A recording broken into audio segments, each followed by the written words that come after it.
maybe now is a good time to get started. So first of all, thank you everybody for making the time. Hopefully you get some value spending an hour, hour and a half, whatever we choose to do together on a Friday evening. My name is Sundar. I think most of us I believe, are already connected on LinkedIn. And really what I thought would be useful to do in this session was to reflect a little bit on what my experience has been over the last couple of years. I just put out a blog out there reflecting on my journey as a published author of a book.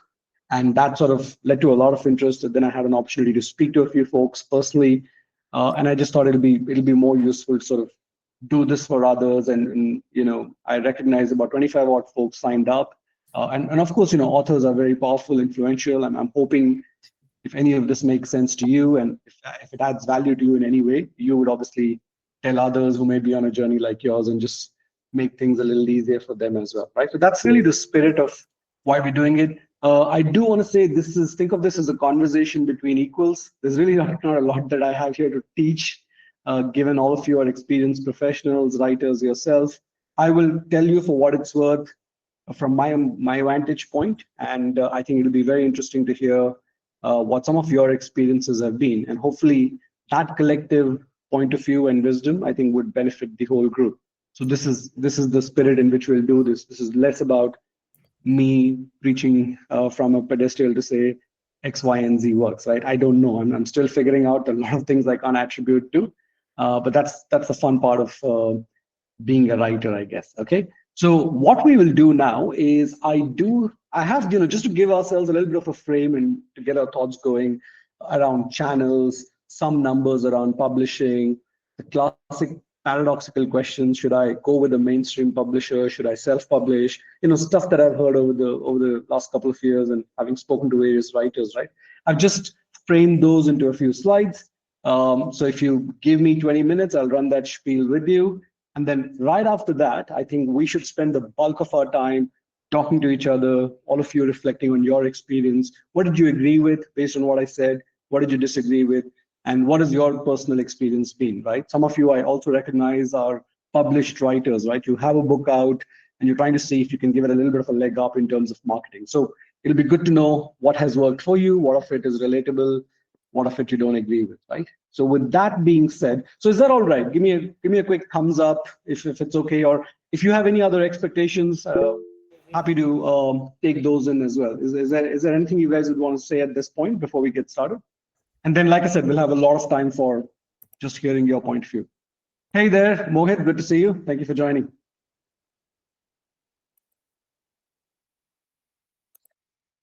Okay, so let us get started, and I'm just going to bring up a few slides here, and you let me know when you can see my screen, and then we go from there.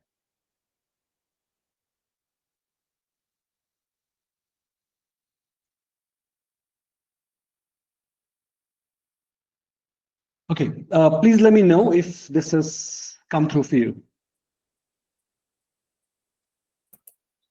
Yep, okay, cool. Let's get started. So like I said, this is really about publishing and selling books in India. That's important. There's a very specific context about how our market works. So I'm not an expert. I have no experience of doing it outside of India or in the global. So if your TG is global and all of that, then maybe this may be less useful. But given that most of you are Indians based in India, hopefully some of it will make sense. Okay, that's the book that I wrote. A shameless plug in there. It came out. It was published by Penguin. I co-authored it. I have another, very interesting author, senior leader, a gentleman by the name of Vivek Gambhir, who was my partner in this process. The book came out in October 2024. Okay, so it's been a little over a year since the book's been out, and Penguin was the publisher, and I'll talk to you a little bit about that journey as well. A little bit about me. This is the less interesting part, so we'll go through this quickly. I mean, standard corporate career. I've done some leadership roles at some large firms. But I think more important and maybe more relevant for this call is I've been writing for 20 years. So I'm not new to writing. I've been writing for a long time, mostly at the intersection of business, teams within business, based on what I was doing at different points in time as I was building my career. And I've written for a lot of mainstream newspapers and things like that. The reason I say that is while I was very comfortable in my voice as a writer, I thought I have a teachable point of view. I also recognize that not all of that from a skill point of view translated into the act of writing a book. So I did have to sort of recalibrate myself. I did have to identify, what my voice is, should be, how do I land my messages, what's my style. So the process of writing a long form book, because it's one thing to do a 800 word, 1,000 word article for a mainstream newspaper.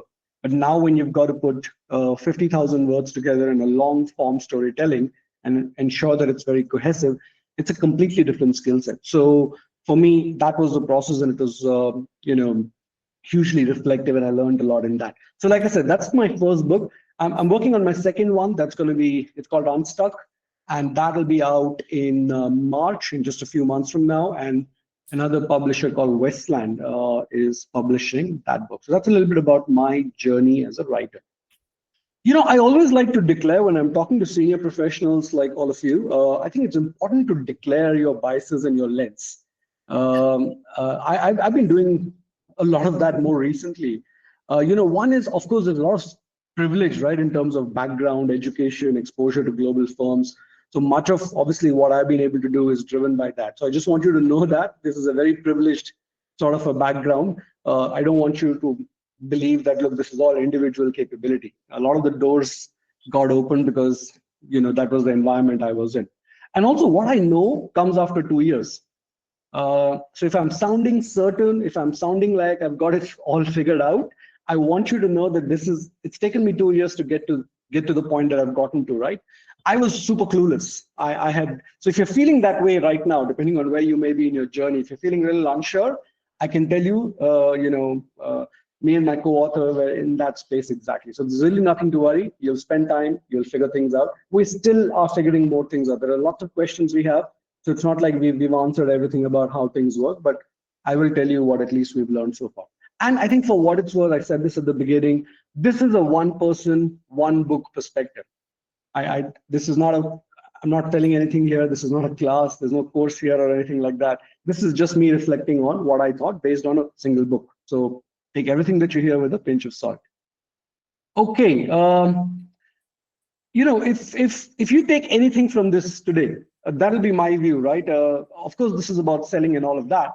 But at least as I look back, what did writing a book do? What did it change in me as a writer? Because obviously, I'll make the assumption that all of us enjoy writing, love writing, which is why we either wrote a book or we are planning of writing a book or doing some other form of writing or whatever that may be, right? I think it's safe to say what the book does to you is far more important than what the book does for you, right? So that's, and I don't say that in a philosophical, reflective manner. I say it in a very tactical manner, right? I think the process of bringing the book out actually has made me a lot more confident in what my voice is as a writer. It's given me a lot more freedom of expression in terms of, things that I thought about myself. We all have an identity as a writer. My identity as a writer was business writer, nonfiction, writing for the pink newspapers in the country, right? Writing the book has actually given me the confidence to experiment, write a little bit of fiction, play with my voice a little bit, have a different stylistic approach to how I land my messages versus what I was used to. So this process of putting the book out, long form storytelling, is actually very beneficial in terms of helping refine your craft. And that's an important outcome consideration. That has nothing to do with how well your book does, sales and this and that. It's just that you'll grow. As a writer, I found phenomenal growth. I'm very comfortable. I like my writing a lot more than what I used to a few years back, right? So that's been a very nice outcome. You have to be willing to serve the book. As much as the book is a tool for you, it opens up doors, perhaps could lead to opportunities, depending on what you're trying to do, what is the goal, da da da. You have to be willing to serve the book as well. I think that's important. And there is Mohit on the call, and he keeps reinforcing this point from Rajat Book Corner, which is a very popular, very large bookstore in Jaipur. And I'll invite Mohit for his comments later as well. But he's a big believer in this concept as well. Writing a book is just half the job. And really, I think, we all need to sing for our supper. So you can't be winking in the dark, as they say in marketing. So it's a little bit like that. Obviously, the first job is to write a good book. And then you've got to make sure that you have conviction, you articulate your point of view, you're able to tell your story well, and we'll cover some of those things as part of this, conversation today. These are some facts about publishing, okay? Now, the thing about publishing is there's really no industry report, at least in the context of India, that's available. Unlike fast-moving consumer goods or other industries and things like that, it's very easy to go, Google out stuff. You can GPT your way to some secondary data on what the market is like. There's nothing like that in publishing, right? So everything that you see here is just based on chats I've had with people. Okay, just a disclaimer. So obviously, don't hold me to each of these numbers, but this is a broad range, right? I'm not going to read out everything, but I'll probably let you consume it and let that sink in. But some things that I think we should be mindful of is point number 4. I mean, you can see that split there, right? So much of book sales now is online. And by online, we all know a singular destination, whether we like it or not, is Amazon, right? So online is really a big driver of sales. Offline is great. I think it's good for the ego, and we'll talk about that a little bit. It's nice to be seen in retail stores. It's not really a big driver of sales. It's shrinking. It is where it is right now, and I'm told when I speak to chief execs at publishing companies, this is a downward trend, right? So I don't know what this is going to look like. This could be 80-20 in 5 years. We don't know. Okay. I think point number 5 is important as well. It's the business model of the publishing industry is such, unfortunately, I'm learning that publishers don't make a lot of money, and therefore authors don't necessarily make a lot of money. So if you're, of course, in India, unless you are one of those top celebrity names and things like that, it's very difficult, obviously, do this for commercial reasons, right? So most of us have a day job, that pays the bills, and this is just out of passion and interest. So I've not really heard of anybody outside of folks who are class 1 influencers or celebrities who really made any decent money by writing a book. Okay. So for the general folks and for regular folks like us who are corporate leaders trying to put a point of view out there, this is clearly a tool. It's something in your consideration set that does other things for you. You can't be banking on this to bring in any reasonable money. So just be clear about that. And I think there's something to be said about fiction, non-fiction. I mean, India is a very ambitious country. I think everybody wants to grow hungry, so it's no surprise, just the nature of the demographic and all of that. People like to read non-fiction here. Business books generally do quite well. So things like that. So, again, depending on where you are. And I think number 2, right? What does a bestseller really mean? And, I was surprised when I heard this number the first time that actually most books sell 2,000 copies in their lifetime. And you would think, wow, that's in such a big market like ours, that's a ridiculous number, right? You'd expect most people to do better than that, but that's where we are. And then some publishers would actually say, hey, you know what, 5,000 copies, and you're a bestseller. And again, depending on who you speak to, some will say, hey, no, it's 10,000. So the point I'm trying to make here is it doesn't really take a lot to call yourself a bestseller in the traditional sense in India. You sell 10,000 copies and you get there. I think what we're going to come to, and you'll recognize it, it's not easy to sell 10,000 copies, or at least that's been our experience so far.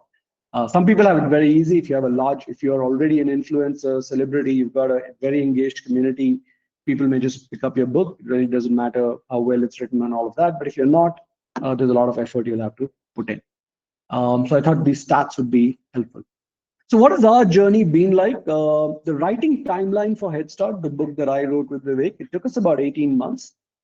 December 2022 is roughly when we kickstarted the project, and we finished writing the book in April. We submitted the manuscript in May. So again, this is just what it took us. I know people who spend a few years writing a book. I've also come across people who are able to do a book every year. So yeah, to each their own, depending on what is the role the book is playing in their journey. So yeah, but it took us 18 months, right? And this was a I don't know if any of you have read Head Start or picked up. It's a thick book. It's 60,000 words. It's not like a thin nonfiction. So it took us therefore time to write the book as well. Like I said, October 24 is when the book was published originally. The initial print run was 7,000. And again, I think I should add here that typically, if you're a new author, from what I've learned so far, your print run could be anywhere between 2,500 on the lower side to about 5,000. unless you are a very well-known name. In our case, we got lucky. Also, my co-author Vivek is a very well-known name in the market. CEO of some top consumer companies. So, with him being in the mix, I would say Penguin just got a little more bullish and 7,000. So 7,000 is not the usual number. I think the usual number is usually around the 4,000-5,000 mark.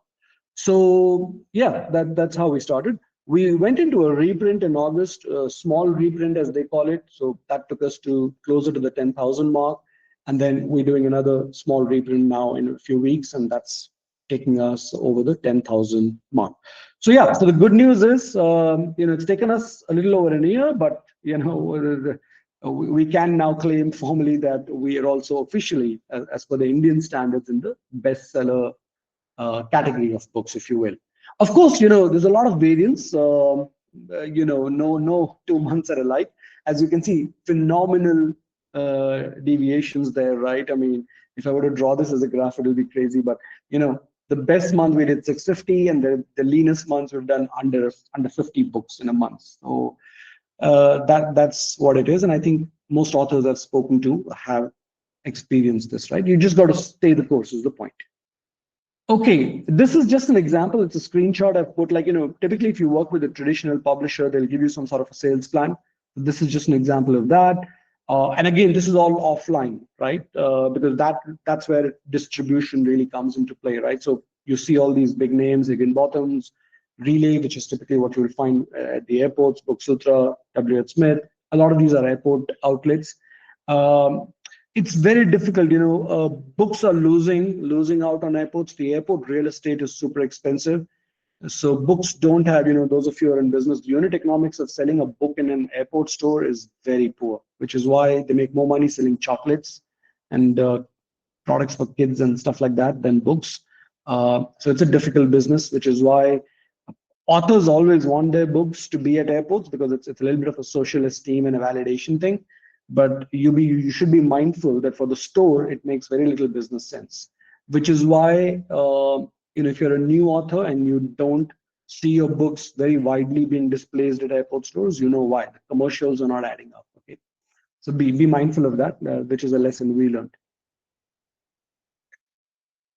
So what I've done here is, these are the channels I'm going to quickly talk to you about. There could be more channels, but these are the ones that we've tried. So I can only talk confidently about what we've done.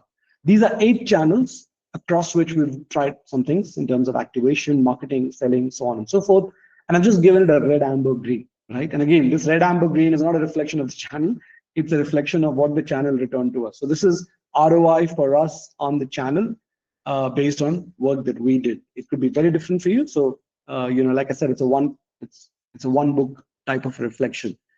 We'll start with book launch. I've got a slide each on each, and I'll talk to you about what worked, what didn't, and then we'll open this up.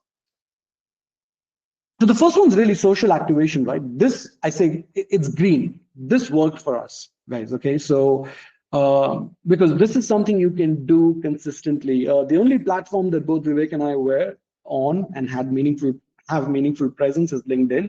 So this became our go-to for all social activation. And I would argue, I think thousands of copies of books that we sold were just through LinkedIn. And if I think it's always good to see the thing in action than just somebody articulating it. So if you guys are connected with me on LinkedIn, if you go to my LinkedIn and see some of the posts that both Vivek and I have put over the last 1 year, you would know exactly what I'm talking about. So I think what worked here for us, and therefore the lesson, and if I can turn it into a teachable point of view for you, is you got to stay the course, right? You got to be at it. This can't be a 30-day plan. When we started out, we put our marketing hat to say we're going to do at least a 3-month activation. And of course, we were both full-time in other places. This is not what we do for a living. So obviously we scheduled a lot of these things, and there are enough tools out there that will allow you to do that. So a lot of these was just put on Hootsuite, automated. But the goal was we wanted to make sure that every week we show up twice in a meaningful manner. And then there'd be other opportunities where other people are talking about our book. We can comment on it, we can engage. So the goal was that from a share of voice point of view, you're showing up consistently at least, I would say 3 to 4 times in a week. And then you spread it out a little bit. I mean, I'm sure all of you can, GPT out and say, because the LinkedIn algorithm keeps changing as well. But when we were doing it told us that, hey, Tuesdays are good days to post and Thursdays are good days to post between 2 and 3 p.m. So that's why if you go to my profile, you'll see a lot of posts on Tuesdays and Thursdays, because that's, everything online was telling us that is the right time to post out stuff, right? So it may have changed. So depending on when your book is out, look it up and then schedule. It's the easiest way to just do it, right? And it worked. This channel really, really worked for us. So it's green for us. We did a book launch as well. Okay, and I say this amber. Initially I wanted to actually tag this as red. It didn't do anything for us. Okay, but I said amber because I thought if I put it as red, I don't want to discourage a new person and let them think, hey, I shouldn't be doing a book launch. I think you should do a book launch. You see the three pictures there, right? The one in the middle is Vivek and I doing this book launch with Shiv Kumar, very well-known CEO. He's come out with this book very recently. This was in Gurgaon in Delhi NCR. The picture that you see on the right is a book launch we did again in Delhi in a place called Kunzum, really nice bookstore run by a friend of mine called Ajay Jain. And you see Shantanu, who is a very popular influencer, runs the chief exec of the Bombay Shaving Company. Both these events were houseful, right? I mean, we had 100 plus people in Kunzum, we had 40 plus people in the event with Shiv in Gurgaon. People came, we clicked pictures, good moments. What did it convert to in sales? Nothing. I think in the Kunzum event, we sold, I think, about 30, less than 30 books. And the number was low single digits in actually the Gurgaon event. So it was nice. It gave us these pictures that I can put on the screen and show you, but it didn't really translate. The one picture which made it worthwhile is the picture that you see on the left, which is Vivek and I with our spouses, and of course the kids were around and all of that. And just for that reason, just do the book launch, right? I think it's a great opportunity to celebrate it with your family. It's a moment of pride, so if your family can be there, your well-wishers, your loved ones can be there. I think it's a great thing. So if you can do a book launch, do it for that. But is it going to really translate into sales and all of that? Unless you're very famous, right? Unless you're Shashi Tharoor or Arundhati Roy type of famous, and thousands of people are filling your book launch events and pre-buying books and getting them autographed. I think you got to do a deep reflection to say where you stand, but do the book launch. It's a great event for the family. So that's been our experience. Okay, I think this again is a super important channel. It really worked for us, continues to work for us. Corporate bulk orders. We did a lot of these talks, and both Vivek and I obviously are leaders in the corporate environment. So obviously this is a channel that we know well. We have friends who are in leadership roles in various companies. So to that extent, we had a natural inclination towards doing it. We did a lot of, on the left picture that you see, that was a talk I did at Flipkart at one of their events in Bangalore. On the right, you see a picture where Vivek and I did an online session with Shogato and team from Marico, the consumer company. So like that, right? Those are just examples. So we did a lot of these talks. What changed? And I actually encourage you to use this channel very effectively. Initially, we were just doing it for friends who were leaders who were saying, hey, come talk to my teams. And then we started being a little more demanding, right? Then we said, hey, happy to do this for you, but would you be okay to just picking up 100 books and give it out to all the people in the audience? And I think the inhibition was in our head. We were very pleasantly surprised that most leaders were actually very happy to do it. So when we would go out and do these keynotes at sales events with 100 people in the room, they would give out 100 books, right? So we've done interesting things. We've done talks where 250 people were there in the room and 250 books were given out. We've done talks with smaller groups like 50 people, but this works. I mean, why does this work? Just compare it with the monthly sales graph that I showed you a few slides back, right? I mean, one shot and you can get an order of 250, 300 books. And if you can get, even if you can do one or two of these every month, you keep that momentum going. So I think this is an important channel. It was a very productive channel for us, at least. This is red. Again, do it for your ego. You'll see a lot of people put pictures out like this. We did as well. Obviously, both Vivek and I travel quite a lot. So whenever we would fly out, we'll carry a book, sign it, do all that. So it's good stuff. It makes you feel good. It doesn't really drive any sales. No, I've had no retailer tell me that signed books do any better than unsigned ones. So if you want to do it, of course you should do it because it'll give you some pictures and all which you can refurbish for your other social posts and activations and what have you. But just on a pure play basis, this is not something that really led to any meaningful sales for us. So, given that our book was on careers, we thought the educational institutions would be an interesting channel. So we did speak at a lot of business schools. On the left, you see me speaking at an event in a business school called IMT Ghaziabad, which is in NCR. And on the right, we're doing an event at a B school called Masters Union in Gurgaon, right? And we did a lot of these B school events initially. Unfortunately, what happened is, I think every B school that we spoke to, and we were only going after B school because we thought that's the sort of audience that will pick up a book and read. Um, they were very eager to have us, but they were eager to have us not for the book. They were just eager to have us as people, as leaders, right? Because obviously, if you're a B school in India, your number one KPI is placements, right? So it makes for a very good photo moment for them that, hey, we've had two senior industry leaders come and spend time at our campus. They'll click some pics, they'll send it to the parents. It makes for a good sales pitch. They were interested in us. They were not very interested in the book. Okay, and then we got confused. So we did a lot of these things, but this was a very poor channel. In some educational institutions, the publisher actually said, hey, put a stall out there, do the talk and put a stall out there, and people will love your talk, and they'll go and pick up your book. Okay, and we did that. People loved the talk. They'll come and get pictures. Nobody would go pick up the book. So invariably, what I started doing was I started telling business schools who would reach out and say, hey, you know what? Happy to come and spend an hour with your students talking about whatever it is that you think is important. But please make sure that you stock up, you give them 50 books, buy 100 books. That was interestingly not very well received, right? Which surprised me. And I'm talking about, I'm in Hyderabad, so I do teach sometimes at the Indian School of Business as an example, and even prestigious names like that, right? And buying 50, 100 books is nothing, right? And these are commercial institutions. But somehow they would say stuff like, oh, we'll buy one copy of your book and put it in the library, right? And we were like, so basically, I just got very comfortable saying a lot of no as we went along, because then this wasn't, worth our time. We did podcasts as well. Again, read because this was very time consuming. Where many places you had to travel to studios. Some of these podcasts were online. I think we did about 15 odd podcasts over a 3-month period. We obviously prioritized it. We were very aggressive in podcast appearances in the first 4-5 months of the book release. I say read because again we didn't see any translation into sales. We didn't see any spike in online sales because that's the closest attribution you could have. And we went on some very interesting podcasts, but so it was great. I mean, it gave us a lot of content. If you go to Google, if you uh, punch in our names and Head Start, chances are you'll see a lot of these videos of podcasts that Vivek and I have done. But did they really lead to any meaningful sales conversion? The answer is no.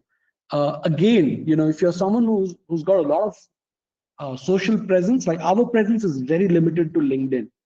Yes, both Vivek and I do have we are on the gram, but neither do we know that platform very well. So nor do we have any meaningful presence, right? So whatever we did was on LinkedIn, and you can't put out a whole lot of stuff like this on LinkedIn either. So yeah, we did it.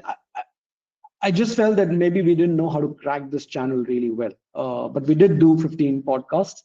One of the things we were very clear about is we don't want to pay anybody to come on their podcast. So we only went after folks who are happy to have us come and share our point of view. But I mean, some of the big celebrities that you think of who are doing podcasts, they're actually charging money, serious money, right?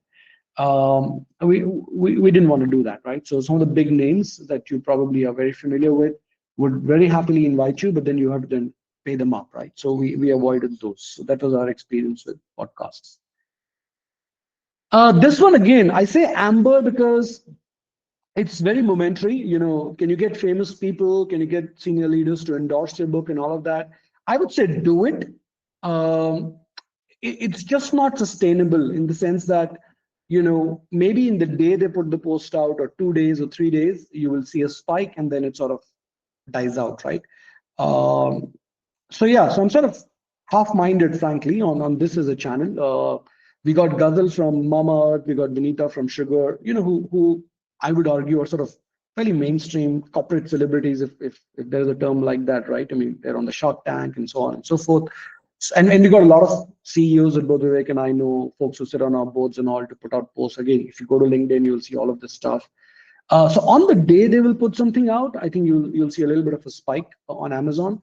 But if you really watch it, it'll die down very, very quickly because it's not like posts like these go viral or anything like that, right? So they'll get some comments, they'll get lots of likes. They'll probably do better than posts that you put out yourself because they have much, much bigger following, and you'll see a spike. But it's nice to have, I think it gives you some B images that you can use on Amazon. It gives you, pictures like these are make for a good bragging. So I think for those things, it's valuable. So in your network, if you can reach out to, let's just say, famous, semi-famous people, I would encourage you pursue that. But again, just be realistic. It's not a silver bullet, right? So do it, but just be careful about what you believe it will lead to. Amazon ads, right? Again, I say red because I think it's safe to say, and most of you who probably are in business, this, right? Amazon's no longer a discovery platform. I mean, when was the last time you went to Amazon looking for a book in a particular genre, right? You probably just go to buy the book, right? So it's a point of closure, it's a point of sale. So the discovery is actually happening somewhere else, LinkedIn, Gram, YouTube, online, wherever people are finding it. So if you just spend a lot of money, do you get a good ROAS? Do you get a good return on your ad spend? I'm not too sure. Uh, at least in this category. Now, of course, Amazon ads work really well. Look at direct consumer, you look at any category, Amazon ads, you can performance market your way to success in a lot of these categories. With books specifically, I'm not sure. At least our experience has been no one's coming looking for a book on Amazon. They've already seen the book, they're coming to buy. Okay, so the click through is happening, somebody's coming, and very rarely, if someone's already decided they want to buy a book, given that the ticket value is also low, rarely will people not buy, right? So things like that. So be careful. If you're a new writer and if you announce to the world that you have a book out there, especially on Instagram, you'll have a lot of people, by the way, reaching out to you and making you promises. So just be watchful as well. And again, I'm not trying to be judgmental here. I mean, it's a business for a lot of agencies and young people to say they'll make you a bestseller and all of that. And I think that's something to be mindful of. Bestseller on Amazon means nothing. You can sell 7 books in 3 days and be a bestseller, depending on which category you show up in. And I actually say this with an example. I mean, if you look at the image, ours is a career book, and look at where it's categorized in cost accounting. Now, this is not somebody doing it for us. This is just a genuine oversight from Penguin.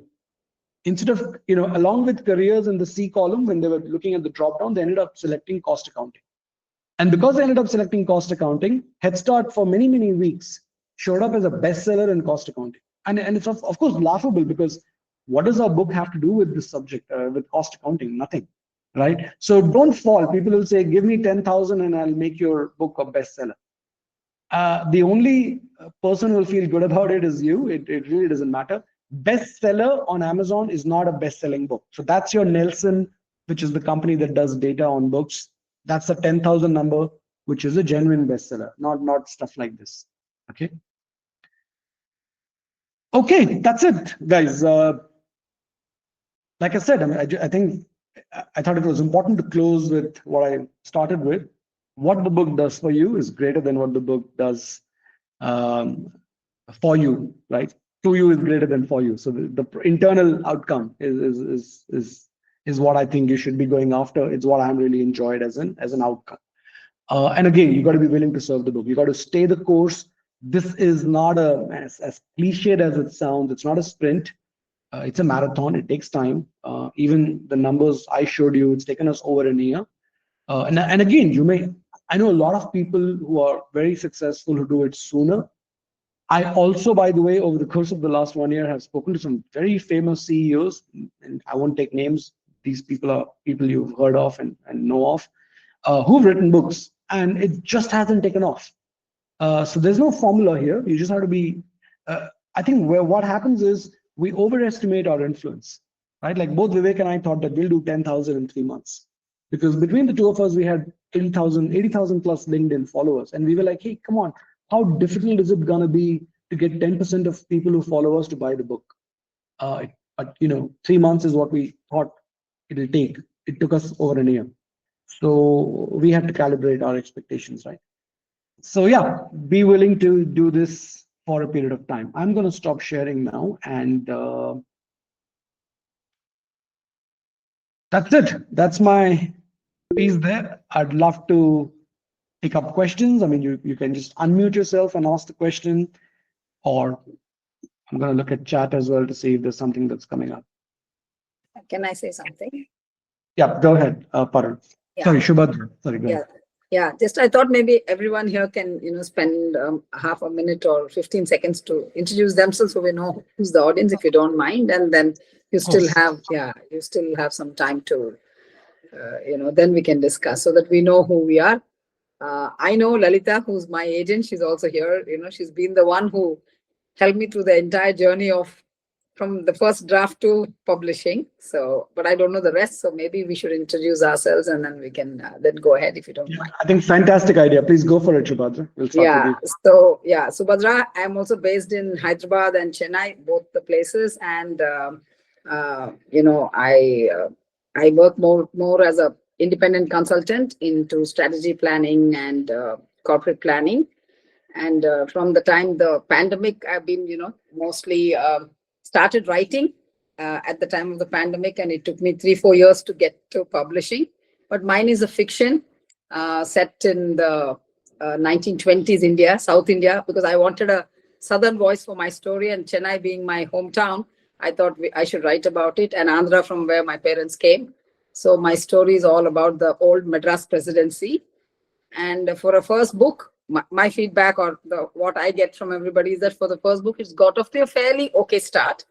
And I'm 1 month from publishing, 40 days or something. So still lots of doubts to ask and a lot of information to get, and really enjoyed your presentation. So lovely, thank you. Well, did you have any questions, Shubhadra, now that we're with you? I mean, was there anything though I'm also from the corporate world, I never use LinkedIn, surprisingly, because mine is a fiction. So I was advised, it's a story, it's a historical romance, and why do it may not really. So we went the opposite side. We went on Instagram and we went on Amazon and only stuck to that.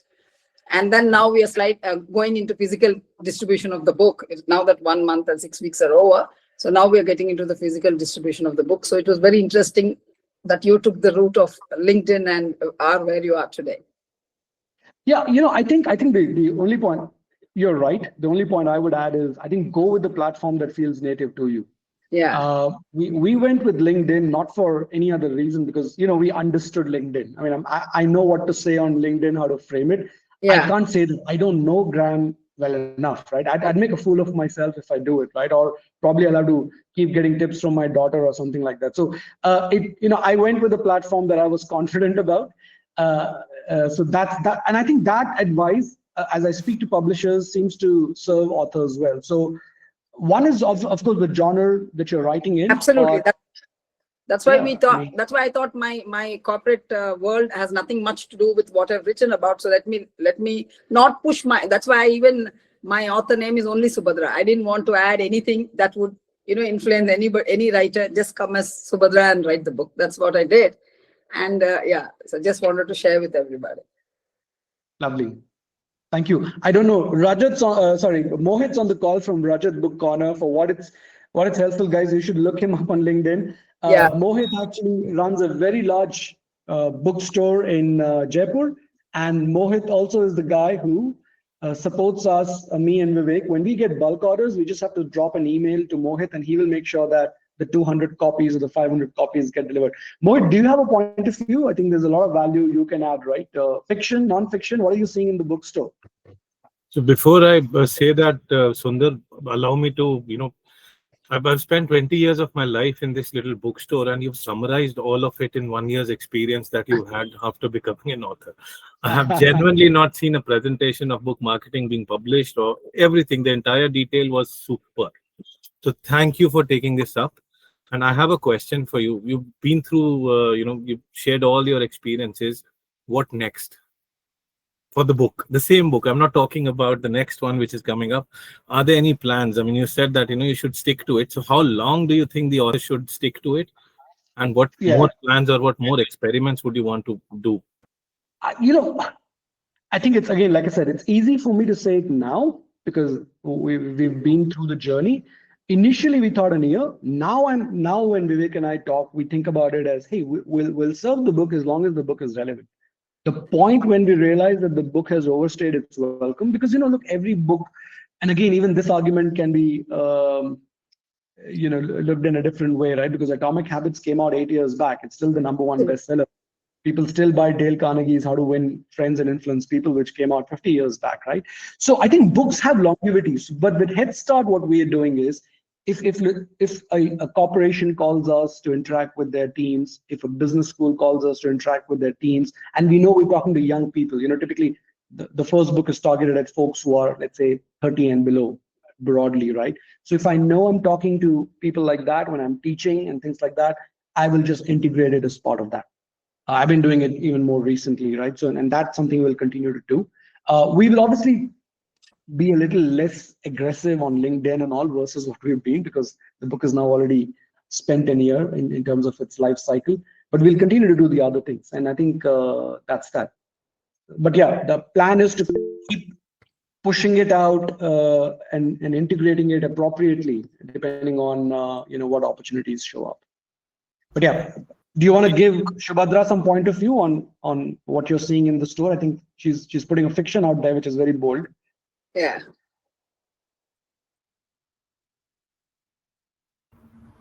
Yeah, I mean, this you're asking me, right? I mean, Yes. That's I'm right, sorry. Mohit. Yeah. Go ahead.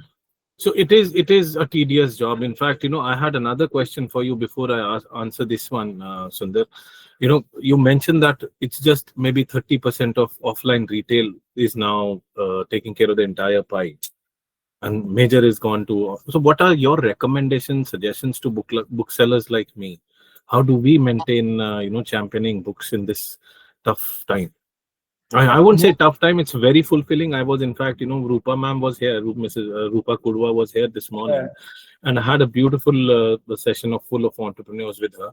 So what I'm saying is, there were only 100 people. All 100 had taken the book.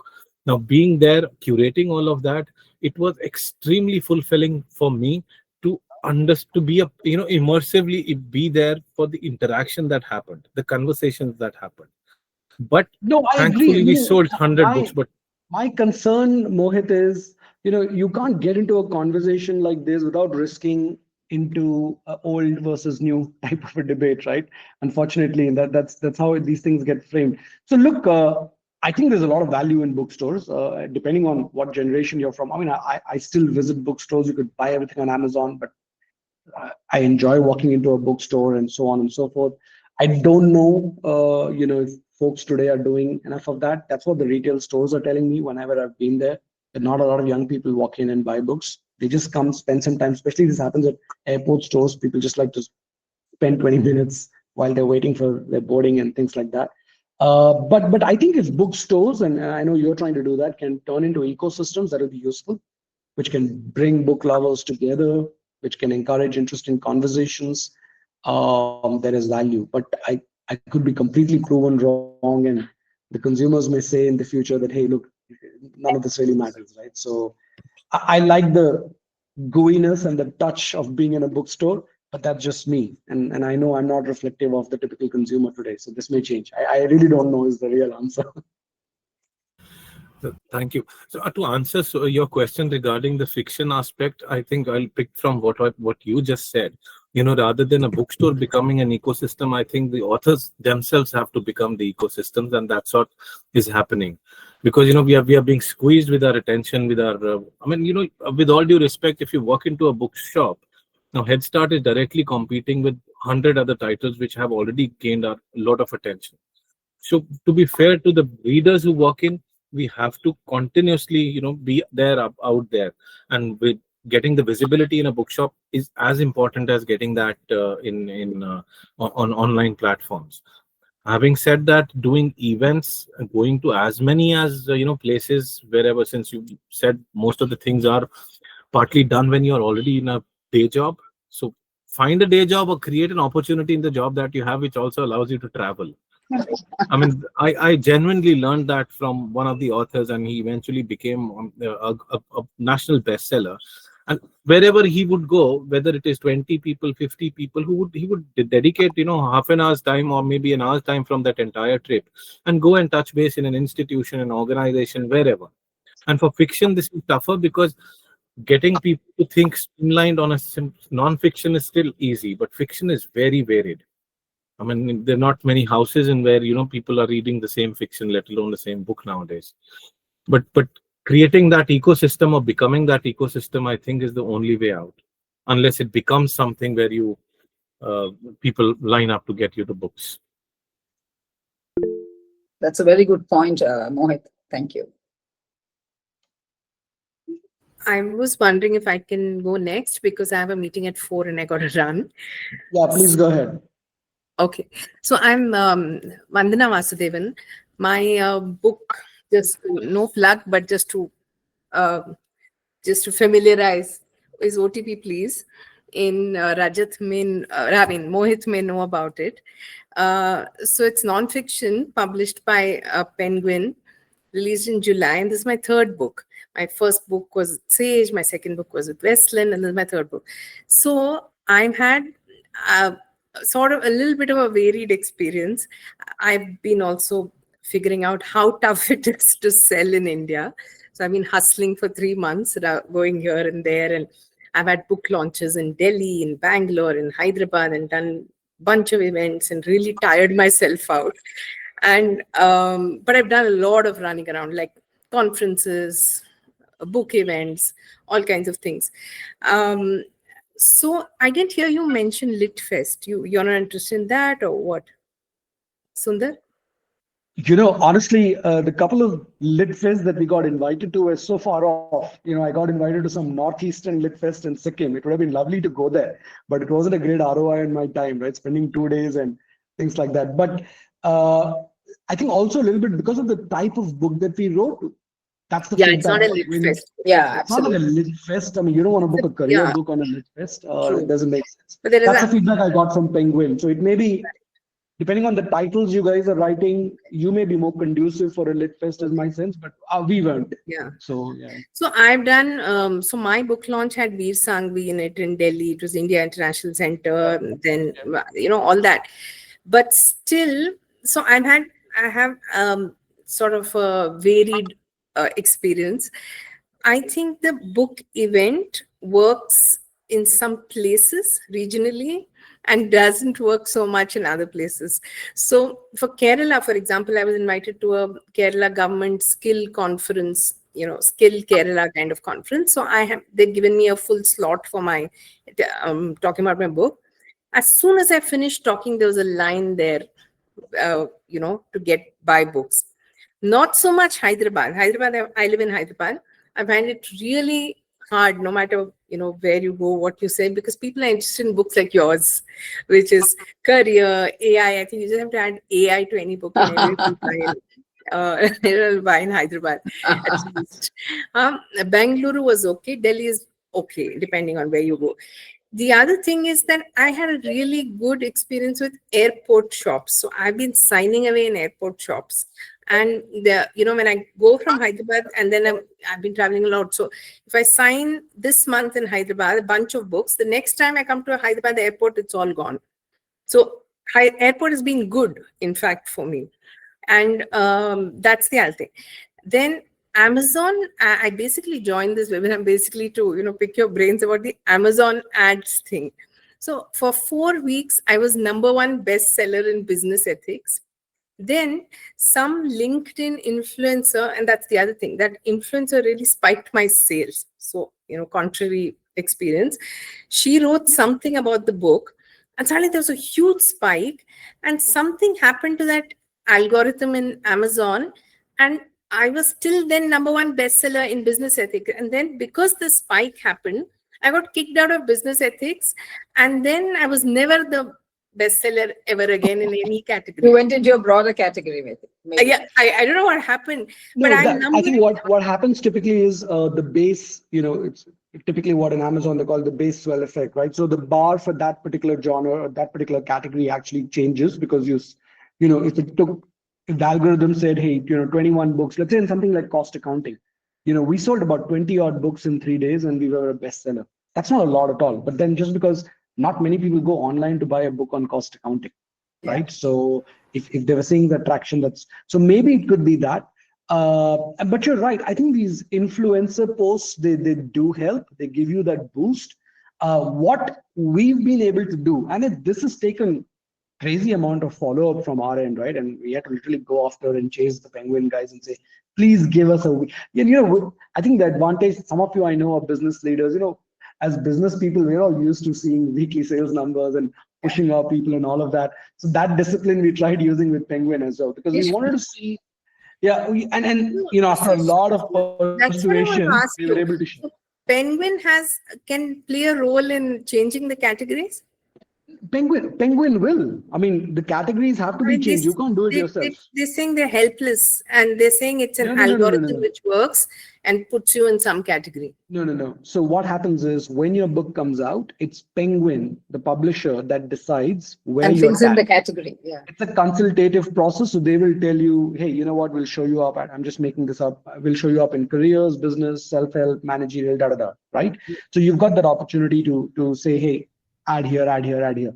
But then this is fluid, right? This is organic. You can actually come back after 3 months and say, can you add me to business ethics or compliance or values or whatever, right? Depending on the topic of your book. So they So can this is add something. me back. Oh, absolutely, they can do that. Why they're saying What also the publisher can do, not just Penguin, any publisher is, look at your B-roll images on Amazon. I don't know when they got updated. Sorry, what? Look at what? These are the images that when you click on your book link on Amazon, I'm sure there's a bunch of images that you must have used or Penguin would have put. I think That's the A+ opportunity content or something. A+, right? So you can refresh it as well. So Yeah. we've been doing it. If you go to the Head Start page on Amazon, you will see some of the pictures that I just showed you. So we did a refresh cycle of 4 months. So we've done 2 refreshes already, things like that. So that's again an opportunity, because when people are making the purchase decision, if they can see an interesting quote or an interesting person, like you said, a LinkedIn influencer. I mean, just screenshot that and put that, right? Maybe that'll. If you're losing 2%, 5% of sales right at the end of the funnel, you may not, because of people seeing that. I think small tweaks like these can work on Amazon, but push the publisher to give you a weekly or a fortnightly. They've been throwing up their hands and saying we can't do anything. It's an algorithm. We don't know. Talk to Vijesh. If you need help, we can connect separately. Yeah. Okay. Okay. I had a question. But Vandana, thank you for sharing your experience. Thank you so much.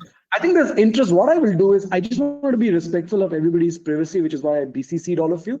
If you're all okay, I can actually send a follow-up note and I'll open up the email. So if you guys want to talk to each other and you will benefit. I think it will help. I just want to be respectful. I wouldn't do it. If somebody wants to opt out, do that. Otherwise, I will just send a common email and I'll open up the email so you can see each other and connect with each other. Thank you. So if somebody wants to opt out, let me know. Otherwise, I'll assume you're okay. Okay. Yeah, I think Everyone's a published author here. I think everyone's at a different point. Some are writing the book, some have written the book. So different points in their journey. Okay. But safe to assume everybody is a writer. I think that's the important. Yes, everybody. Yeah, that's common. That's the glue here, right? Okay. Thank you, Sundar. I need to step out, but I'll connect with you later. Thank you, everyone. Bye. Let's do that. Thank you for sharing. Nice meeting Devaki, Vandana sometime in Hyderabad, maybe. Sure. Yeah. I saw you raising your hand. Go ahead, please, Devaki. Me? Devaki, did you want to say something? Yeah, I actually had a question for Vandana and you, but I know Archita also has her raised hand for a long time. So now that Vandana is gone, I can maybe wait for Archita to ask a question and come back. Oh, okay, cool. All right, go for it. You can ask the question. No worries. Okay. No, so because first up, thank you so much, Sundar, I'll introduce myself, but thank you so much for explaining it in so many different ways and being very clear about, I think this talk, if nothing, validated a lot of my questions, saying, oh, do you need a book launch? Maybe, maybe not, if it makes sense. My question that suddenly came to my mind while Vandana was talking, maybe I'll quickly go with that first, because she explained something about book signings or stuff like this, right? How much? So because the way I see it, we really don't make money out of it, right? We are writing books because we want to get our stories out. Uh, how much ROI are you kind of thinking in mind when you're talking about? Because for podcasts, you were clear about not spending money. Maybe book signings need money, and some of the Amazon promotions, I'm sure, need money.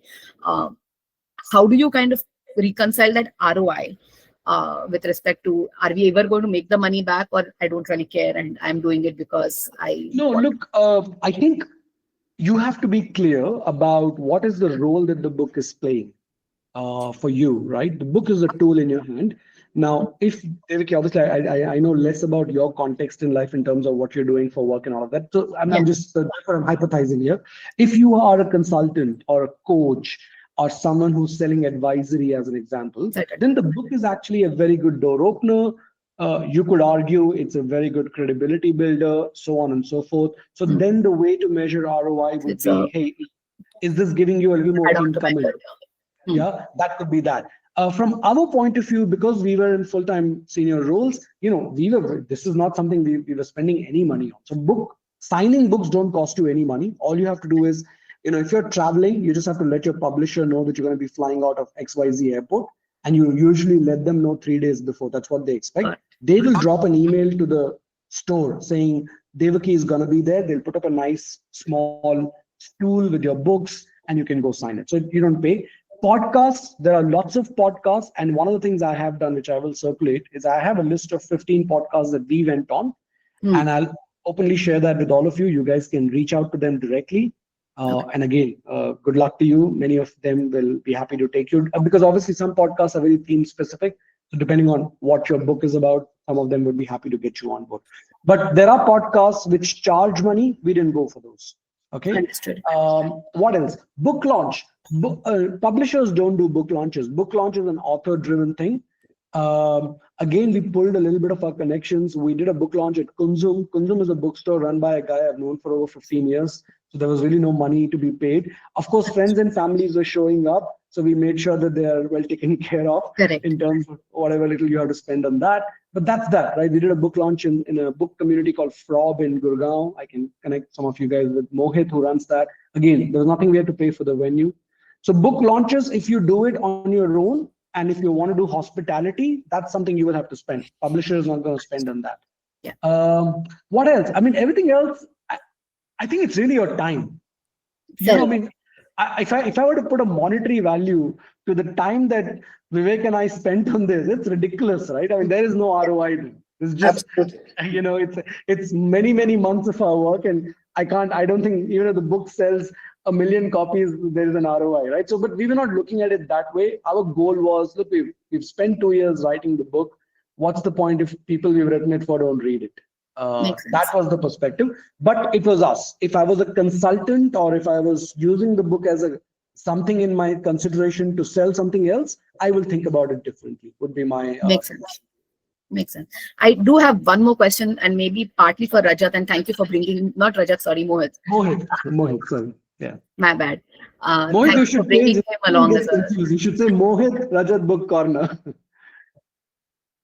So I'll quickly introduce my book as well, because that will put my question in context. So I'm Devki, did start my corporate career with consulting, as you rightly kind of pointed out, and actually started with Hyderabad, started in Hyderabad. So absolutely love that city.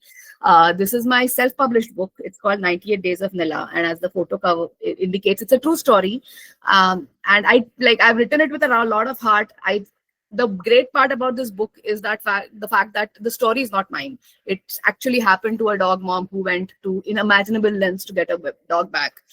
In that effect, getting a community together. So it's a story I'm ready to shout from the rooftops about, because maybe it's not mine, but 2 years later, I still firmly believe in the story. And I truly believe that if any dog lover, animal lover, pet lover looks at the book, they will at least pick it up. That's my true hope. Like, it might be a naive hope, but it's my hope. Now the question for you, Mohit, was, so I had gone to, because this book was based out of Bangalore, I had done like an entire day of visiting different bookstores in Bangalore. Some of, not most of them did not really did not really entertain me at all, right? Saying ki self-published books we don't really keep. A couple of them, I know Gangaram was very, very kind to me. He made me sit, Mr. Prakash from Gangaram bookstore was very kind. He made me sit. He explained how it works and all of it. So I find that it was like a mixed experience. He in fact gave me a number of India book India book distributors in Mumbai, saying, why don't you go and meet them and see if any of them want to kind of distribute your books in the in the physical bookstores. So I went to the India bookstore in Andheri, in Mumbai itself, and I met the guy. Again, very sweet, made me actually sit, listen to my entire spiel. And then I happened to, because it's a self-published book, don't really have a publisher. He basically, so I was mentioning, oh, this is the price on Amazon. This is what I've been trying to do. And he's like, do not mention Amazon. Especially to bookstore owners, do not mention Amazon. This is what is kind of really killing us. And please don't mention that. This is something you should kind of learn while you're talking to physical bookstore owners and so on and so forth. So it was kind of a light bulb movement for me, saying, okay, you know what, I may need to kind of tailor my pitches accordingly. But the question to you really is there, like, I found it helpful if I personally go from bookstore to bookstore and try my luck, saying, this is how my book looks, would you be, and I'm willing to take the rejection, right? If they say no, I come back. But is there, for the bookstores which are like yours, for instance, right, which are not here really located in a city that I have easy access to unless I travel there, is there a way to kind of effectively reach out to them and at least pitch your book to see if they are willing to kind of keep it? So Devaki, to bring this to context, I had read 2 case studies. One was Robin Sharma's, and luckily I luckily also hosted a session with him. How he became such a big name in the publishing industry as an author was he would hand sell the books. He didn't only, put the books in the bookstore. There was a popular bookstore in wherever he was staying. He literally negotiated a deal with the bookseller that I will pay you 20, 30, whatever percentage of the book sales. And he spent 5 days a week standing there hand selling his book. I know this is not practically possible, but that is how dedicated he was. The other case study was Wayne Dyer. I think everyone here is familiar with him. So what he would do is he self-published his first book and loaded the trunk of his car and went house to house everywhere and hand sold the book. So if you want to hand sell the book, I won't recommend going to the bookstore, because booksellers unfortunately will not be able to do that. One, because as Sundar mentioned in his PPT, Penguin itself is publishing 300 new titles every year. And this doesn't even cover the kind of distribution that Penguin does in India. Now you add 5 major other publishers, so there are at least 1,000 books that are being published every month in India itself. So for a bookstore any size under the sky, it's not practically possible to keep that kind of content or books. Inventory would eat us up, and that's what is happening. So rather than focusing on the bookstores, reach out to the communities that are more feasible for your kind of book. Maybe dog communities, anybody with a pet. It'll be a hard walk, but small groups of start curating those things. What happens is, now Sundar is luckily at a stage where the publishers would immediately get he would get the publisher's attention. So for self-published authors, you have to create that brand name or visibility on social media, or give them the numbers that, like Rupi Kaur is again a self-published author, but she became a sensation at one point of time when the publishers reached out to her and signed a huge deal with her. So there's no other way. And, getting your book to a bookstore also will not help you. Sundar has given an hour's presentation. Bookstores, none of the bookstores after placing the book has been able to help much. So that won't be of much help anyway. I hope this answers your question. Thank you. Just a couple of things, Devaki, I'll add, and for other folks on the call as well, right? So one is, we met Anish Tripathi, the popular author, Shiva Trilogy, right, a few months back at an event. And Anish actually, before he became the Anish Tripathi that we all know, right, he had left his banking job, and he used to actually take printouts, print bound of his book, stand at many of the local railway stations and hand chapters free to people. Real story, right? So I think people have done that. It's a question of how committed you are to your voice is a big deal, right? I think that's one. The second piece I think you can try is write for a lot of publications that carry stuff in your zone. I find that mainstream publishers like that a lot. For example, to tell you the story about how we found Penguin, I was surprised. I heard horror stories from people saying, you can write 20 proposals, no one will get back to you, and it takes 3 years and 5 years and all of that. I had no background. I mean, like I said, this is the first book. It was me who reached out to Radhika Marwa, who's our editor at Penguin, and it was a cold email. I didn't know Radhika. I got her email from LinkedIn, and I said, like, this is who I am. But what I had going for me was, I said, hey, look, I'm not new to writing. These are 5 articles I've written, and I put some Hindu business line and this and that. So I think given that all of you are writers, you may not, even if you don't have a book, you are a writer. Have a portfolio where you can show some mainstream writing for well-known brands, because what that does is it gives the confidence to the publisher. At least your craft is in place. Of course, today they also worry about how many followers you have, how many books you can sell, but at least you've answered the question to say your craft as a writer. And I think, look, at the end of the day, honestly, all of us as writers, we do want to write well, we do want to sell the book as well. But I think the first piece is, it's got your name on it. You don't want a poor product out there. And Yes. and I know, I'm telling from experience and feedback, I won't name the books.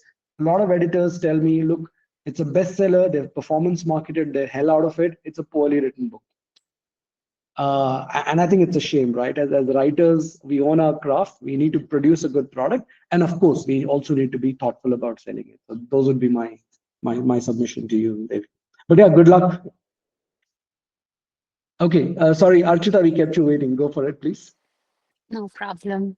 Um, so it was so good listening to everybody. I am in the process of mapping the main thought of my book. I've not even started writing my book, and this is about networking because my entire career and my life is built on relationships around the world, how I have built it by myself. And the thing I've realized is that most people struggle to network right in any given place. So I want to share my stories and how anyone can adapt that. I know it's an acquired skill as well, but as well something that you are born with. But still, I want to help more people. Now, my question here is that this is different for early professionals and it is different for mid and then seniors. So I'm not able to understand if I write my first book around it, should I keep the target audience niche down to the age group? Because maybe my advice to an early professional, it would be different for sometimes to a very senior person. Okay, that's one thing. And second, regarding the the self-help book, if you call it a self-help book, then um how do stories work with it? Like how was it for you? Did you guys have to document a lot of your stories within it, or is it mostly like you talk about the action items? Okay, do it like this, like this, like this. Okay.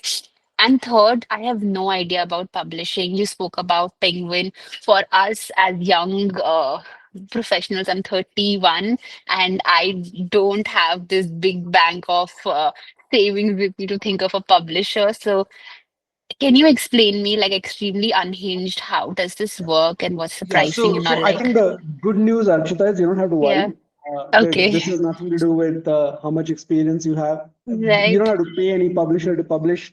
For what it's worth, they'll pay you a little bit actually if they do choose to publish your work. It's not a Okay. lot.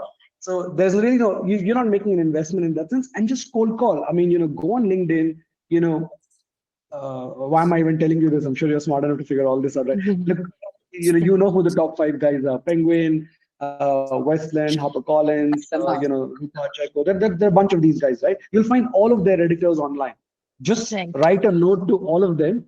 Chances are Okay. one or two or three of them will actually come back to you, and just Mhm. go from there. So it's really straightforward. Don't Okay. overthink this No. at all. Okay. Like anything else, just give it a shot. It will work. I think that's number one. Number two, And I say this now after having gone through the process, and now after having finished my second book. I wouldn't have been able to give you this clarity if you were speaking to me 2 years back. Write the damn book. Sorry if I'm being direct. No, no, no, I know, yeah. Okay, write the damn book, finish the book. You will, I can't tell you how much of rewriting I did editing. It takes as much time to rewrite, edit So, than as to write, actually. So yeah. write So down just don't first. get, don't get ahead of yourself. Don't worry too much about, am I getting my voice right? The only goal that you should have is to write the book. What I mean by that is you broadly should know what your TOC looks like, what your table of content looks like. You broadly have a vision for how, do you want this to be an Ayn Rand? Do you want this to be a 30,000 light nonfiction? Do you want this to be a 100,000 pager and word book? Those are things you should know about. Once you know that, get the book done. Write your 40, 50, 60, 70,000, whatever the number of words you had in mind, get it out. Don't judge it. Don't analyze it. Don't edit it. Get the thing ready end to end. Then once you have it ready, that's when the real work will begin. Which is why it took us, a long period of time as first-time writers. Like I said, it took us 18 months to finish our first. It took me 8 months to finish my second book. So you can see the dramatic learning curve improvement that I personally experienced myself. Yeah. From 18 months, I went to 8 months.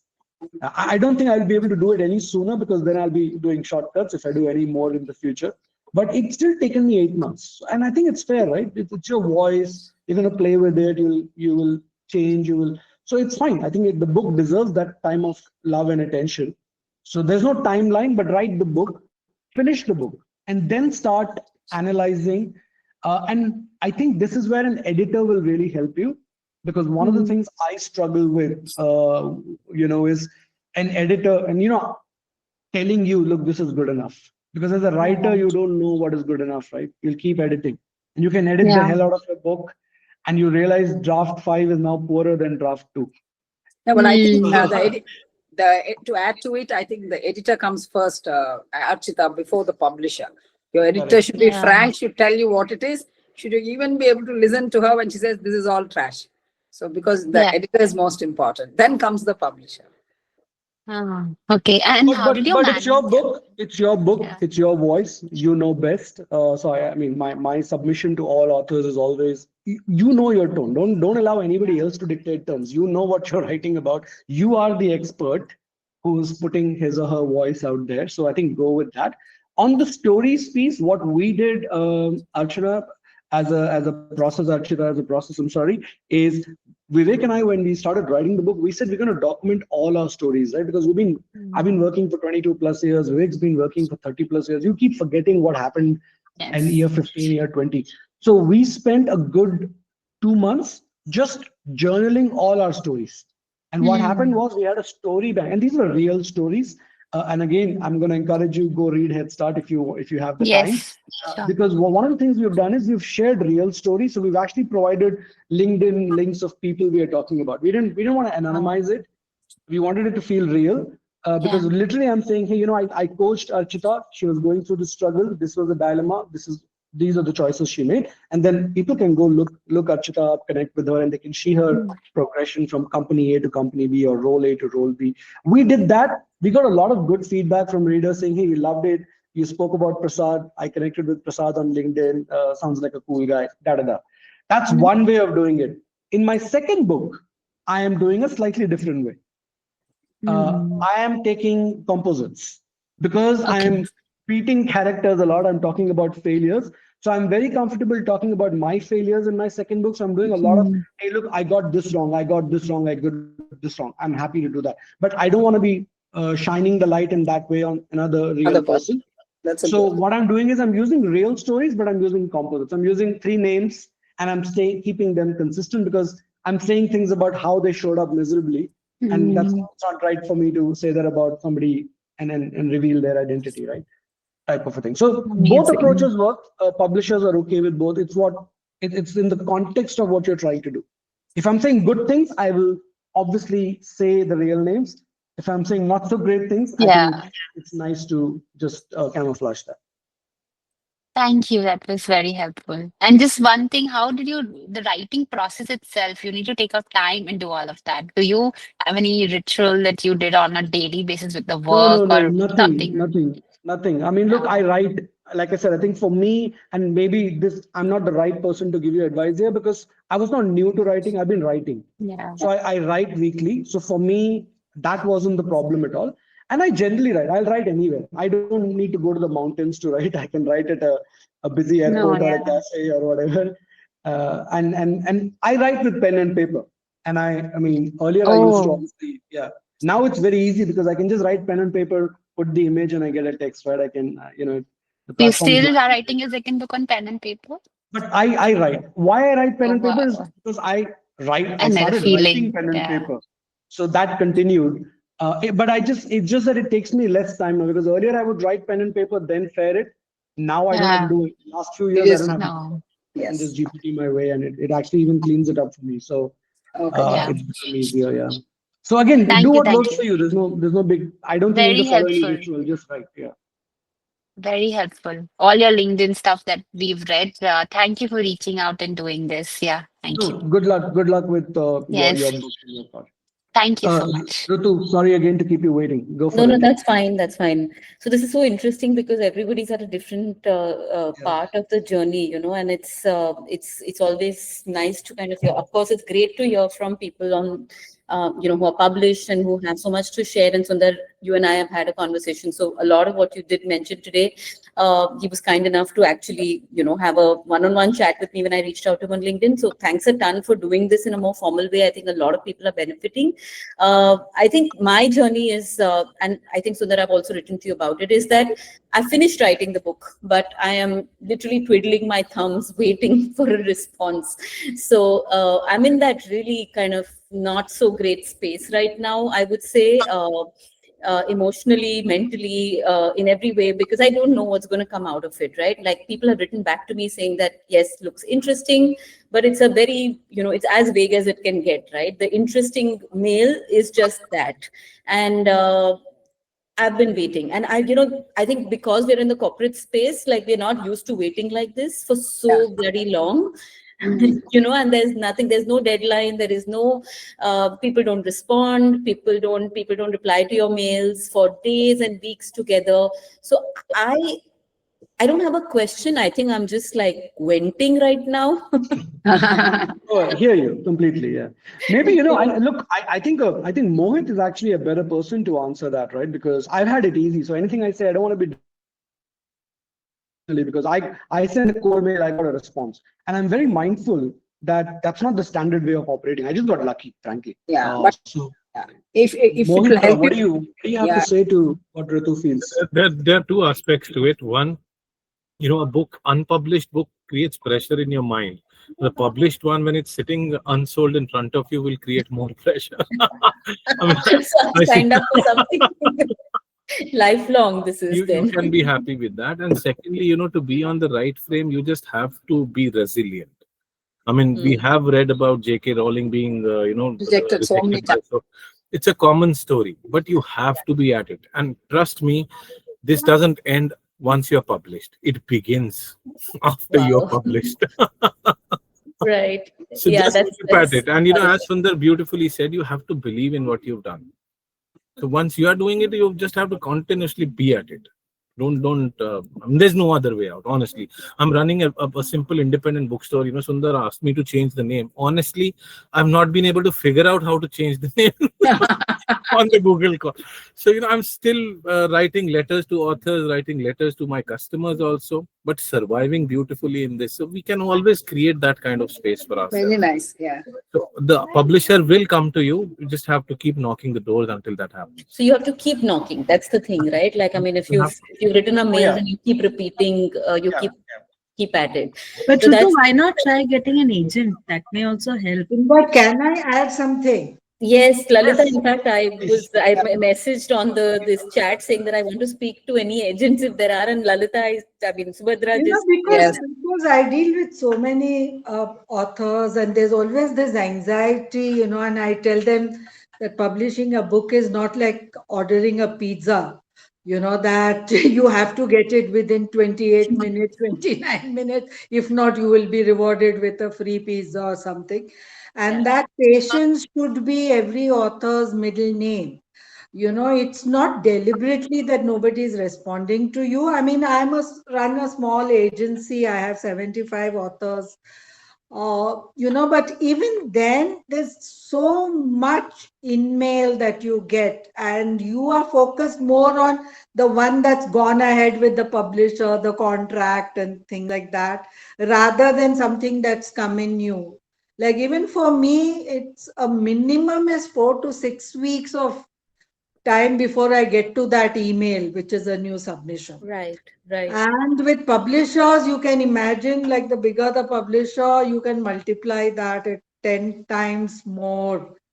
So my advice always is, once you have finished the book, it's good to have an agent, but if you think you can do it yourself, because this market doesn't require, except Ashet, nobody requires you to have representation, but it takes out a lot out of you in terms of your time, your emotions. You have to, your mood swings are, Yeah. by the reply you get or the reply you don't get. So my advice always is, one should write 3 books. One book is just to understand, like Sundar, how does this work. He was lucky. Some people are lucky like that. Some people, it's just a learning process. It's learning on the job, and then keep writing and improving the craft. So once you improve the craft, because writing is a solitary individual pursuit, but publishing is for a market and is a team effort. And getting that critical feedback, is more important than somebody who says, "Oh, it is so good, it's fit for publishing." That's not what you should be worried about. It should be worried about that one person who says, "Hey, this thing, maybe you want to think of it like this, or this didn't really resonate with me." And those things really help. And the reason I say 3 books is, first book is still learning, then you realize how it's going on. But your second one need not be, your first one need not be a template for all your books. Each book has its own life. The second book may be a dud, and the third book may be a super bestseller, truly a super bestseller, not just an Amazon Oh, no. bestseller. Yeah. And then all your 3 books come into the limelight. So if you are serious about being known as an author, I think go for 3 books. Okay. And if you do need somebody, a sounding board and all, an agent is good. I mean, Sure. but be careful the kind of agent you sign up with. They have to be at the same wavelength, the Wavelength. same kind Yes. of thing, and because it's a matter of I got very, No, I very think lucky with Lalita, actually. I Lalita. got very lucky. no, I think She's been Lalita, like my thank you mentor for on this journey. thank you for joining the call and sharing your wisdom. I think you make some very important, given your experience of having worked with so many people over the years, right? So thank you for that. And Yeah, it doesn't I make it wanted to easy. see if you had anything new to say, because this is exactly what I'm saying. Because the author Yeah, has yeah. to be an entrepreneur. Yeah, but You I are think an the entrepreneur. first book also doesn't make it easy, Ritu. I don't know if I shared it with you, right? I mean, Penguin. Our first was with Penguin, and in the contract it said if you do a second one, the right of first refusal is with them. So I did pitch to them and all of that, and they didn't say no. And I think some of it was they just wanted to be nice to me and things like that. But they were lukewarm, and you could tell, right? And Yeah. I think I was open to them. I said, look, I mean, it's totally fine. I'm very comfortable. I think that's an advantage of being a slightly more mature writer or a more mature leader, given that a lot of us have had a journey behind us. Correct. It's okay for us, right? I mean, this is not the first time somebody's saying no in various aspects of life. So it just gets more easier, right? So I actually told them, hey, look, if it's not working out for you, I completely appreciate that. And that's all right. And I gave them a face saving. So they didn't have to say a no to me No. on email or anything. I could sense it. And then I went to the person who was more keen to do it, which is Westland in this case. So it's okay. I think like one of the things I've come to terms with now is it really doesn't matter. I think it's in our head. The repute is in our head. Outside of it, for a reader, I've never had any reader that I've met say, I picked your book because it was Penguin, and if I Yeah. wouldn't have picked it if it was HarperCollins or Westland or anything like that, right? But in maybe in our head, it's like, oh, I want Penguin because I want a social optics of Validation, being a Penguin author and all of that. I think it's okay. So if you get Penguin, good, good for you. But also keep in mind that even if you get Penguin, that doesn't give you any disproportional advantage from a sales point of view Absolutely. over getting anybody else, right? So in a very tactical way, it makes no difference. It's just what you will feel comfortable with is what it is. But Sundar, if I could just maybe use this chance to also request you to connect us with the agent. So like Lalita, I'd love to connect with someone like Lalita. I don't know how to message her separately. Honestly, I don't know agents. I'm glad Lalita joined. First So for her it. email ID, if I have her Just permission, I'll Google share first for it. freely. Yeah. But I really don't know the agent ecosystem because I've never worked with them. But I'm assuming you should find. I know there are people on LinkedIn who are agents, but I don't know them personally, frankly. But Lalita, of course, I'll share her contact. Lalita is from First Foray. First for it. First for it, yes, okay. Literary agents. So You Google Lalita, it. I will write to you separately. I don't want to take up everyone's time, but Yeah, thank you for being here. I mean, this helps tremendously. Yeah, one more thing I wanted to, Sundar, you made a good point about nobody is buying a book because it's published by Penguin. That is so true because readers are not going to the publisher's website to see, let me see what Penguin has published this month and I'll buy that book. They buy it because they know who the author is, or they just strolled in, or in the book club somebody recommended this book. It's always the author who does that. Sure. But also Penguin, if you go to the very top, the competition is also, you're competing, like fiction especially, I tell people, I mean, you're competing with Amitav Ghosh, you're competing with Arundhati Roy. Arundhati Roy and all that. So where will you have to start small? Every artist starts small and climbs up. And, so you have to be responsible for creating your own brand. And there are people who have self-published their book and made a great success of it. Many of them do not want to be published by anybody because they have control over everything and they take home all the revenue, whereas a Penguin will give you such an important point. It's such an important point Lalita has made, the fun incident. I'll share with all of you. So when our book was coming out, because we were with Penguin and we were with Radhika Marwa, and if you guys look her up, Radhika Marwa is like the Virat Kohli of the publishing industry. I mean, she's fabulous, right? I mean, she knows exactly what she's doing, and she's working with some of the top guys. And it just so happens that when Head Start was being published, we were competing with Ankur Warikoo on one side, who's like this, we know him well. He's a influencer, content creator. His book was in careers.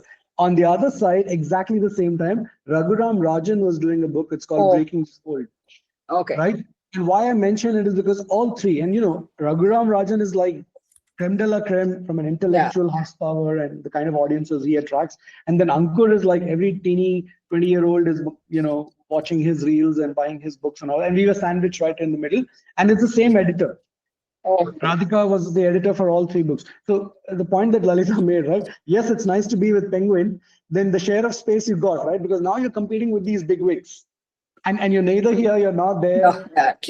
You wonder where you are and you're trying to sort of figure it all out. So I think one of the reasons I'm enjoying working now with Westland is, Westland's actually giving me more time, right? Yeah. Because, now with a little bit of a sales track record, I'm an important author for You're them. a big fish for them. They want me to succeed, right? And I'm really very grateful to the team for thinking that way. So I think that makes a difference. So maybe Ritu, I think a good idea, and other folks on the call, writers on the call, go with somebody who wants you. I think it's classic relationship advice.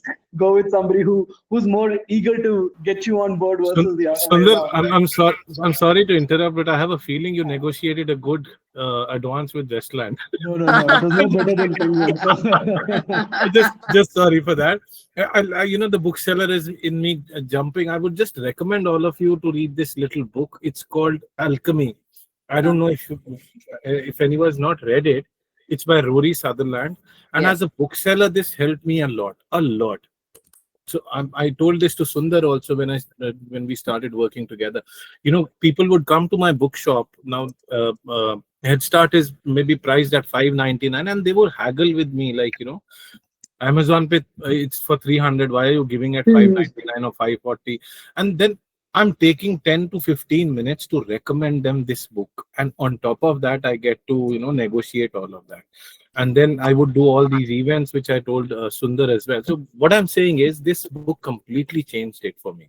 So now I'm doing a session with an author, point blank, 500 copies, 200 copies, and it's on confirmed sales and on MRP, because that is, I'm making books as a currency. Very good. So this really helped. I think you all should try and read it after reading Head Start. One question: how do you price the book? Like, how do you decide the price of your book? You don't. The publisher does. The publisher does, yeah. You don't. You will have Okay. you'll have a say. But basic things like the way you price any product. I mean, it all depends on Cost. the Yeah. choice of your paper, whether it's hardcover, paperback, how big your book is, the genre, the potential sales. So there is, I mean, it's there is obviously structure and science behind it, but it's not something that you can't go to a publisher and say my book will be XYZ. Yeah, of course. Yeah. So upfront, you pay a price for the first run books that are printed, isn't it? Like You, there's you some. don't pay anything, Archita. I don't No, know but why. because No. So see, if somebody has yeah, advised you okay. that, I want to caution Nobody. you don't have to pay anything. If you are working with a mainstream publisher, the mainstream publisher pays you. It's a small amount, it's a token amount, what they call an initial royalty or whatever. But there is no, if someone tells you that pay money to publish your book, that's a little bit of a red signal, right? You don't have to pay any money to get your book published. It's the other way around. Okay. Unless you're going the self-published way and you're using an agency to self-publish your book. If you're working with a traditional publisher, it's only incoming. You're not paying any money. Okay. But some Very of nice. them do have a buyback clause. The buyback Some clause, publishers. some of them have, especially for fiction, they have this. Not so much for non-fiction, but fiction, they do have buyback, could be 200 copies or 500 copies. And, earlier they used to buy back, that would kick in after a year or so because they would print 5,000 copies and only 2,000 copies sold, for example. But now the print lots have reduced because there's print on demand and things like that. They have reduced that. And so buyback is more like a pre-order, So when you sign, some of them do for fiction books especially. Not so much for non-fiction, but fiction.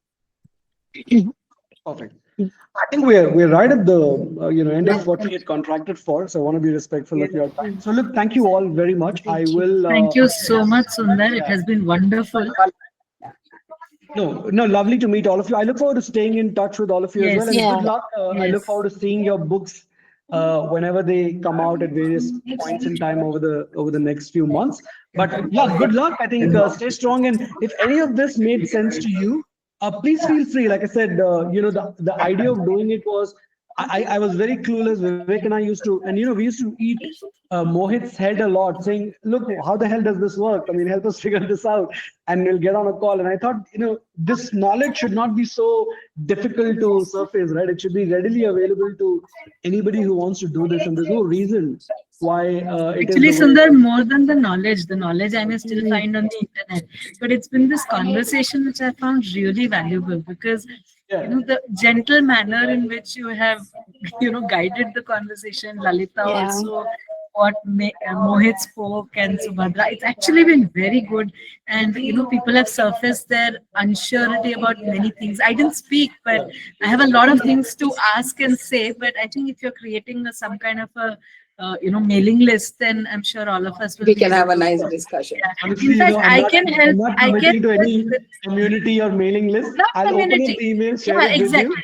Exactly. That's right. Because I have some names and numbers and emails which I can share, so that others will find useful also. So I would really like to contribute. Very much appreciate an agent. No, perfect. I think we all know people in our own circle who want to be authors. I think stuff like this will just make life easy for them. Yeah. Right? You don't have to spend 1 year to figure this out. Some of these things are.